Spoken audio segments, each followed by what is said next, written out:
అనకాపల్లి జిల్లా పరవాడలోని జవహర్లాల్ నెహ్రూ ఫార్మాసిటీలో మరోసారి అగ్ని ప్రమాదం జరిగింది. అయితే ఈ ప్రమాదంలో ఎవరికీ ఏమీ కాకపోవడంతో అందరూ ఊపిరి పీల్చుకున్నారు.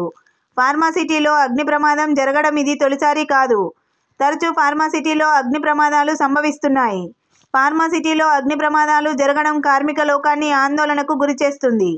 విషయంలోకి వెళ్తే ఈరోజు ఉదయం మెట్రో కెమా ఫార్మా కంపెనీలోని ఈటీపీ ప్లాంట్ నుంచి ఒక్కసారిగా మంటలు చెలరేగాయి.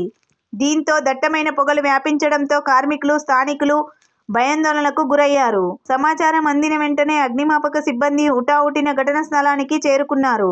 దాదాపు 3 గంటల పాటు శ్రమించి మంటలను అదుపులోకి తెచ్చారు. ఈ ప్రమాదంలో కార్మికులు ఎవరికీ ఏమీ కాలేదని ప్లాంట్ ప్రతినిధులు వెల్లడించారు. అయితే ప్రమాదానికి గల కారణాలపై విచారణ జరుపుతున్నారు.